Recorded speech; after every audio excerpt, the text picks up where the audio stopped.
2,000 years ago, life was very different for us. And today here in Pembrokeshire, Wales, we're about to travel back in time to see how homes were built in the age of iron.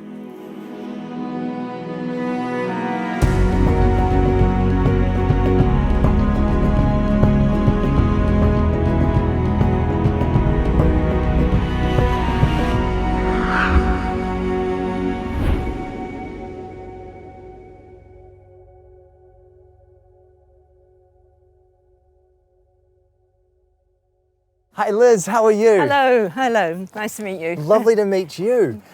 So this is an Iron Age village? This is Castell Henllys, yes. So when we're talking about the Iron Age, when exactly was that? Well, the Iron Age in Britain is from 600 BC to AD 43 when the Romans invade. Of course, it's still the Iron Age, but because the Romans invade, it becomes history as opposed to prehistory. But that's when the Iron Age is in Britain. And why did they call it the Iron Age? Well, it's called the Iron Age because iron starts being used for the first time. You know, they've had bronze, they've had the Metal Age, and then iron starts being used. It's used much before that in other places in the world, but by the time it gets to Britain, it's about 600 BC. So we say 600 BC for the beginning of the Iron Age, using of iron to make swords and cauldrons and metal implements of various sorts. And the site that we're standing on right now, can you tell me a little bit about how this was uncovered? Well, it's always been known to be an Iron Age hill fort because it's got these great big banks and ditches all the way around it, which they're about 4 metres high, you know, so they've been here for the last 2,500 years. And it's been written on all the old maps as Iron Age hill fort, you know, so it's not a great surprise. But in 1980, it actually gets bought by someone who's not a farmer. And he's actually interested in these bumps and ditches, which no one had been before. And he starts to excavate it, and he finds the remains of roundhouses, and that's what he does for the next sort of 11 years. Excavates, rebuilds, and then, when unfortunately he dies, the Pembrokeshire Coast National Park buy the site and continue the same thing, reconstructing, making it into a little village, I suppose, and obviously open it to the public to come and see what life in the Iron Age was like. Well, how lucky that they did. Yeah. And so this village here, this is a reconstruction based on the archaeological finds on the site. Absolutely, yes. So where we found post holes, so, you know, to make a house, big posts in a big circle, you can probably see them just behind me here. You would dig a hole for your post and then you would pack it with upright stones. And the post is long going to rot. You know, it would not have survived 2,000 years. Nothing of it would survive. But those stones, you know, it's never been ploughed, this site. So those stones remained there for 2,000 years. And you find a post hole, look around, find another one.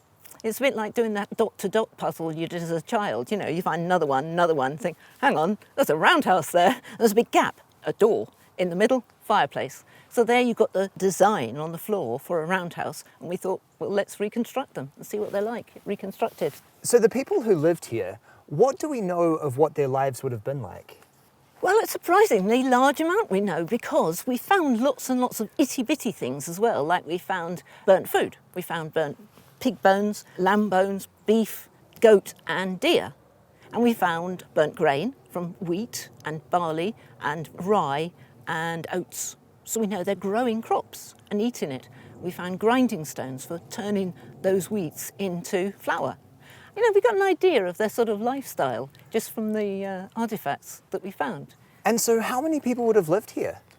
Within the village, we've estimated about 70. We think that at any one time there's about 8 houses and there's various grain stores and things. And the mounds that we see here surrounding the village, this would have been part of the defences? Well, yes, they're recognised as defences, but they were also built over a long period, probably 20 years in the building. And we think there was an element of defence, but it was also an element of status. It's going to look good in the landscape if you've got these big banks and ditches. You know, that's going to impress the people that you're trying to impress, which might be your own people, but also your enemies, you know. So building these double banks all the way around, which some of them are, you know, as I say, about 3-4 metres high, is going to look good. And it's something that can be seen in the landscape. Obviously, in this time, there's only 2 forms of communication, really. One is face-to-face, talking, and the other one is making a big gesture in the landscape that people can see. There's no written language. So, you know, having the simple fence isn't going to do it. It's going to be banks and ditches. And so moving into the village, can you talk to me a little bit about how the houses were laid out? Well, this was obviously the main entrance in, and there was always a central area, which might have been for rubbish to be collected in, or it might have been where food was brought in, it might have been just a general meeting area, but we didn't find much in the middle, as far as I know. Now, just looking at these houses, it looks like it would have taken an immense amount of work to construct one of these. It would have taken a lot of organisation. The chief would not have decided to build that house that he's built over there unless he had the oak for it, unless he had the reed for it, the mud for it, the cow manure for it, the hazel. We reckon there was about 2,000 pieces of individual hazel was used for that house. Wow. And so he would have been coppicing the forest. And it wouldn't have been a question of, oh, we want to build a house, can we get the wood? It would have been more a question of, we've got the wood, we can build a house. So coppicing the wood, chopping down the trees, letting them grow again to just as you want them. That's part of the organisation, and the chief would have been in charge of that. And how were these homes constructed? Based on the archaeology, we think that first of all you'd have decided where it was going to go, and then you'd put posts in a big circle with a door which you'd have chosen carefully, obviously, perhaps facing south, that seems the most sensible. Then once the posts are in, they're woven with hazel, and then they're covered with a delightful mixture of clay, cow manure, pig's blood and horsehair, called daub. And so the weaving is called wattle and daub, quite classic in Britain. And once you've got the wall done, you have a wall plate going all the way around the top. We found this out by trial and error. The first house we built didn't have a wall plate. And so after about 35 years, the house had twisted and corkscrewed. So now we always build them with a wall plate, an interlocking wall plate, which makes sense. Then the roof goes on, and there's some evidence that it started with a central post.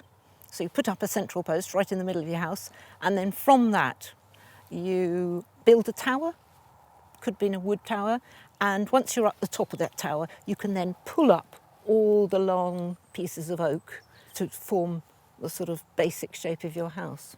But if I show you in the house, I think you will understand it a bit more. Absolutely, well, let's take a look. So this was the chief's house then? This is the chief's house, It that's certainly right. is impressive. You wait till you go inside. Before we step inside though, this roof, it is so interesting to me. This is all done with reeds, is it? That's right, it's river reed. And it would have been local. It's a very reedy area anyway. And you've got to remember that way back 2,000 years ago, all the valleys of Britain would have been quite reedy, filled with boggy reeds. It's only in the last sort of 300-400 years that we started to drain the country. Even if you went back to Queen Elizabeth I's time, you wouldn't recognise Britain. It would have been completely different. But in the Iron Age, there would have been plenty of reed. They might have used straw as well, but it seems likely that they used reed. And this is completely waterproof then, obviously? Absolutely. It's so waterproof that I actually sometimes have to go in with a watering can and water the floor to dampen down the dust because it's so dry in there. Right, Yeah. wow. And then talk to me about the water collection here. In order to make sure that you don't get water in the house, you have to have thatched roofs much steeper than the average. About 50 degrees is best. So you've got 50 degrees and the water rushes off and it falls into the same spot all the time. And believe it or not, Wales has rain. I've noticed that. So that's another thing that we find in the archaeology is we find the drip gully of a house. So you're excavating along drip gully and that shows you the outer furthest mark of the house. And it gives you an idea of how much of the overhang there is too.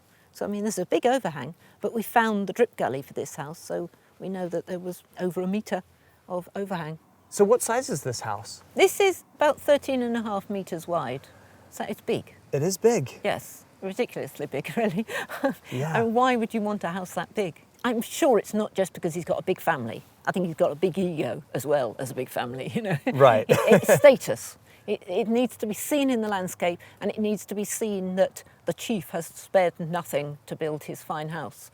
And of course it might be not just his home, it might be the town hall, the magistrates' court, you know, so this is a status, this is a functioning house. And then stepping inside the home, it really is quite impressive, isn't it?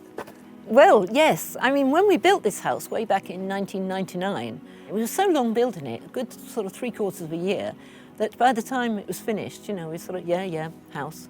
And then when it was finished, we went, it's big. You know, Yeah. we hadn't noticed how big it was as we were building it.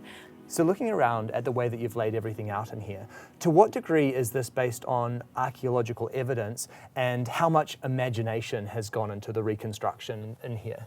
Well, to be honest, quite a lot of imagination, because you don't find artefacts, you don't find carved benches.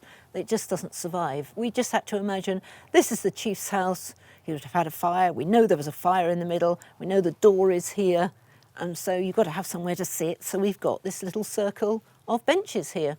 But how it's laid out, who knows? I often think that if there was such a thing as a time machine and someone from the Iron Age came back, it might stand here laughing and say, you've got the roof right, but, you know, we didn't furnish it like that. We've done our best. We've tried not to be too fanciful. Like, for instance, the carved benches. The pattern on the ends of them is based on the talks of the period. They had bronze talks and gold talks that turn up for some reason. You know, people have abandoned them, and we find them. So David Lloyd, the carpenter who made these for us, he based them on these talks. So again, it's quite fanciful. So just looking around here, how would the space have been used? We don't know. We find things like grinding stones and loom weights, so we know there would have been a loom. We know that there would have been an area for grinding up flour. You can't do that outside. You know, lots of activities have to be done in. To be honest, most would have been done here, where we're standing, in the doorway.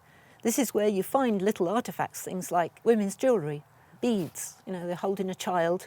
You're also trying to do something else. The child pulls your beads, they fall down here. This is where you lose them. You don't lose them at the back of the house. You lose them in the doorway, where there's light. So really, the loom ought to be here. But obviously, with members of the public coming to visit us here, we've had to arrange it in a different way. So you can wander around and see the different sort of craft areas, but it probably wasn't how it would have been in the Iron Age.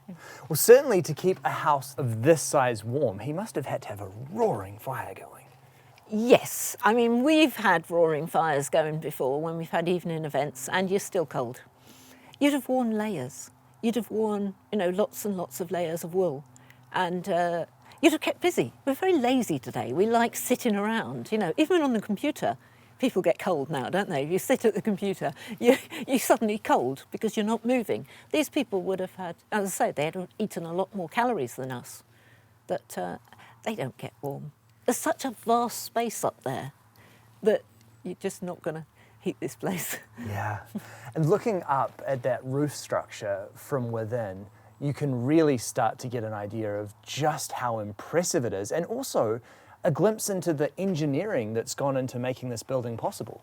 Absolutely. I mean, obviously we didn't sort of just go, oh, let's have a go at this and let's do that. We did get some help from structural engineers, obviously. We told them how big we wanted it. We told them we wanted it made of oak, hazel, organic rope of some form, like nettle, but we had hemp instead, you know, reed, mud, etc. We told them what we wanted, and it all to be tied together. We didn't want nails of any form, and we wanted it to be constructed in some way with pulleys and whatever.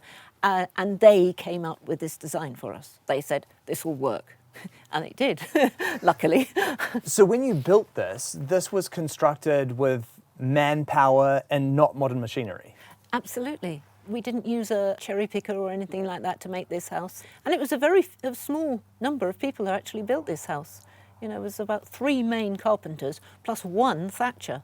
It took him 9 weeks to thatch this house. Wow. That really is very impressive. Well, I can see that the chief was definitely living in style. What's going on in the next house? Well, this is the meeting house, we think, because it faces east, so it's a very dark house. And as I say, women would have worked in the doorway, doing all their work, and why would you have your house facing east? And it's also away from the prevailing wind, a big westerly coming off the Atlantic, you know, so we've given it the designation of the meeting house. But a place where the men would have come in the evening, straight from work, it's the pub. You know, right. it's the place you would come to after a day's work. You're cold, you're thirsty, you want to talk to people, you want to sit around, and you know, and this is the place you would come. It's just got benches, and it's dark, but it's warmer because it's away from the prevailing wind. And it would be, you know, just like the pub. It would be a place you would sit and chat with your friends. Of course, not the women, because women's work is never done. They would come in here perhaps later, but I think this would be where the men come to relax a bit, warm a bit, chat, etc. Well, I'm already feeling quite at home in here. I just wish I had a pint to go with it. Again, the fire in the centre, and there's no chimneys in here. Where does all the smoke go? If you had a hole the sparks would be drawn up and fed by oxygen coming in through the hole. And so those sparks, they may not burn the house down tonight, but perhaps tomorrow morning with a gust of air, suddenly the house would flare up. So what you do is you have a big fire. The bigger the fire, the more the smoke goes up and the sparks go into the smoke. And as they go into the smoke, they're starved of oxygen. So you can have a massive fire. The top is smoky, it filters out, but the house is so big that the smoke level is way above the average person. You know, it's about 8 foot, you know, it's 2.5 metres. So, you know, it works really well that way. So we've seen the chief's house and the meeting house, but where would the more ordinary folk have lived? Well, this is the more typical house, the next one. We call it our cook house because when the fireplace was excavated way back in the early 80s, they did find a lot of burnt bone and things in there. So we think that it was used a lot by the women of the village for the general cooking for everyone, perhaps. So it's believed that the cooking would have been communal? Might have been. It's an awful lot of guesswork. This fireplace definitely revealed a lot of burnt bones, as I said, you know, pig and goat and sheep and things. But it's a classic little house as well, littler house than the chief's, and it's laid out as a family house. This would have been perhaps 10 people living in this house, several generations. And what size is this one? This is 9 metres across, which is a classic size for an Iron Age house, really. And when you think of a house that size, it makes a bit of sense that there would have been more people living in it, doesn't it? Absolutely, yes. And if you're a sort of teenager, you didn't leave home and get a flat. All generations would have been living here, you know, granny and aunties and you know, unmarried brothers and sisters, all of them here. So it could easily have been sort of 15 or so living in his house. Right. And can we see how it's laid out on the inside? Wow, it definitely is weirdly cozy in here, isn't it? Yes, I like this house because it's not so big. I mean, I find with the chief's house that it's just massive and you think it's rather drafty actually and quite cold, whereas this is cosier. You know, it's got all the signs of domestic life in. It's got the shelves for pots and pans and it's got grinding stones and a lovely comfortable looking bed in the corner there and herbs hanging. So we think this would have been a pleasant house.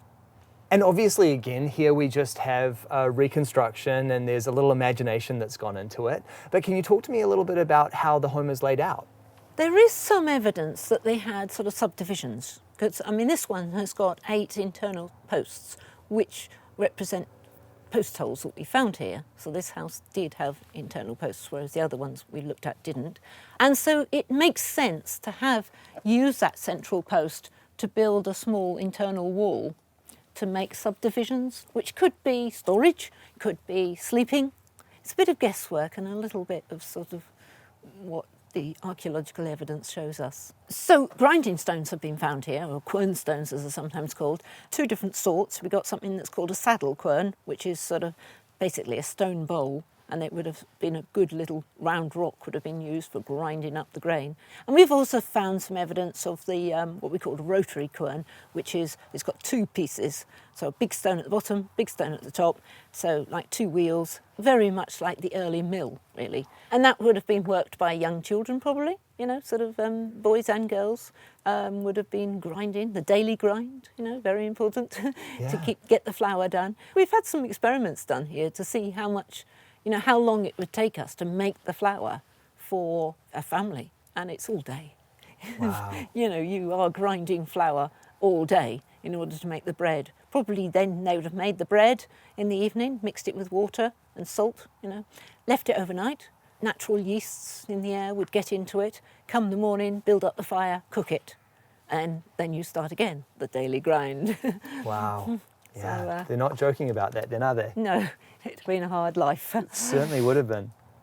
And then there are several other much smaller houses over here. What would these have been used for?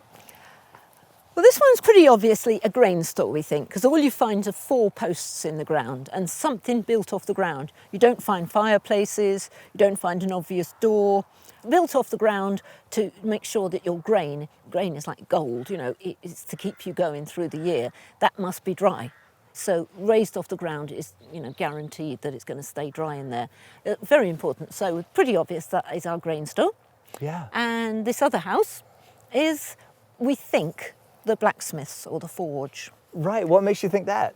Well, during the excavation, they found quite a bit of slag iron on the floor, and they also found a little pipe which would have gone under the ground and come up in the middle of the fire. And we think that was for bellows to be worked. Right. The ordinary cooking fire wouldn't need extra air pumped into it to get temperature.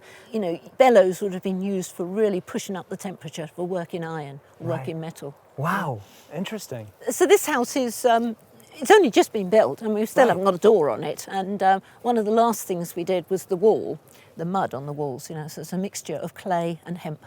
So here within this village, we think there was maybe 70 people here at one point. What would have happened to the people of this village? Well, we believe that they left the village about 50 BC, like the gatehouse gets burnt down and sort of caved in a very sort of definite way. It isn't an accident, it's definite. And so we can date that to about 50 BC. And they moved just outside. We don't know why. I mean, you can speculate that perhaps there was some illness here, or perhaps they're just fed up with it being so windy up here, you know, who knows. But they leave about there. They cave in their own gatehouse, which encloses the hill, and they move just outside. And they go on living there for quite a bit during the Roman period. We've excavated that as well. So is there still more excavation and potential treasures to be uncovered on this site? 27 years of excavation, and most of it's done. What we've been doing is the archaeologists have come back from time to time when we've rebuilt the houses, just to confirm that they're right about things, you know. So we've had them back, but we've also got a boggy area on the way up the hill to the left of the main path, which has never been excavated. And bogs are so exciting. You could find anything in a bog. So it's very possible that, you know, there might be bodies in there, or just plain artifacts that might have been given to their gods. Who knows? But that's never been excavated, so I expect it never will be. It will probably be a massive task to do that, but one does wonder what's down there. Absolutely. Well, Liz, this has been a real treat for me. It's really interesting to get just a little glimpse of insight into how these people used to live. Thank you so much for sharing it with me. Well, thank you for coming. What's really interesting to me is the impressiveness of the architecture. The amount of effort that's gone into constructing these really is quite remarkable. You can see that this was truly a communal effort, and it's really interesting to see the way that people have come together to share their living spaces, to share their village, and how really it's cooperation that made these structures possible. It's wonderful just to get a tiny glimpse into what their lives would have been like.